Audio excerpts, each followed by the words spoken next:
Miss Evans, you have some idea what you're feeling like. I buried 2 of my children.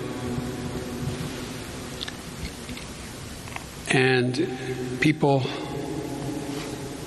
have come up to you and are going to come up to you for some time and say, I know how you feel. I'm going to say that to Sis. They're going to say that to the kids. They're going to say that to his former wife. And after a while, you know everybody means well. You feel like saying, you have no idea. But the truth is that a time's going to come, I promise you, not believable now, when a memory, a fragrance, a scene, a circumstance, the way his son tilts his head the way he did when he was that age, it's going to bring back the memory. And for the longest time,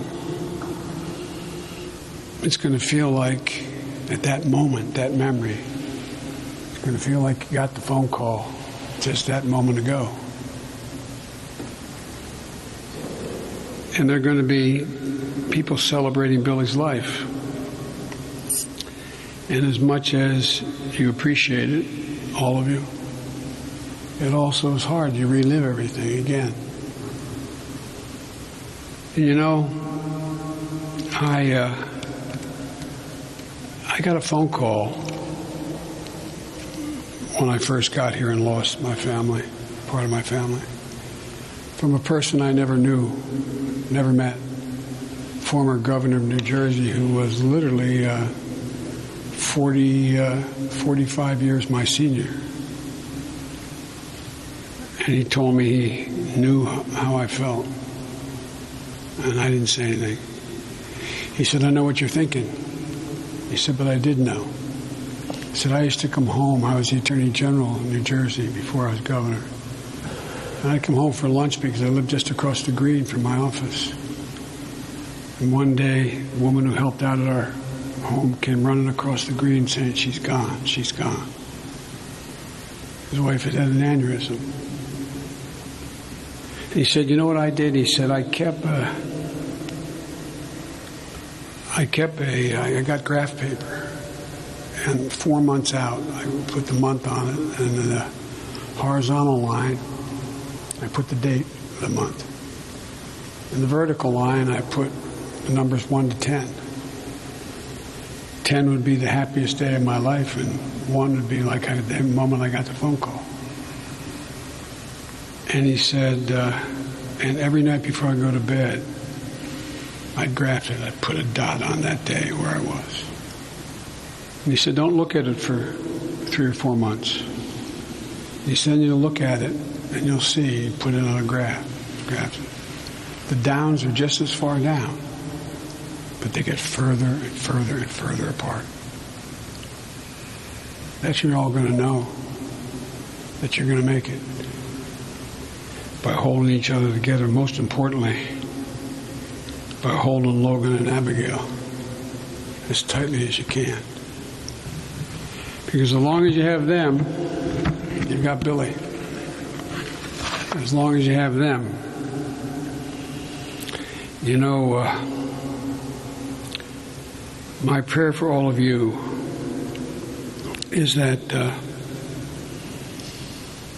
the day will come when you have that memory. And I said, just smile before you bring a tear to your eyes. I promise you it's going to come. It just takes a while. It takes a while. But when it comes, you'll know, because he's still with you. He's still in your heart. Losing a son, daughter, brother, sister, mom, dad, it's like losing a piece of your soul. But it's buried deep. But it comes back. There's a great quote by R.G. Ingersoll. It was read when my son who was the chief law enforcement officer in the state of Delaware, the Attorney General. He came back from Iraq after a year and he died. And they read this poem from R.G. Ingersoll, who said, "When will defies fear, when duty throws the gauntlet down to fate, when honor scorns compromise with death, this is heroism. Your son, your husband, your brother, your dad was a hero. And he's part of you. It's in your blood. My prayer for you is that moment of the smile comes before the tear, quicker than longer." Thank you.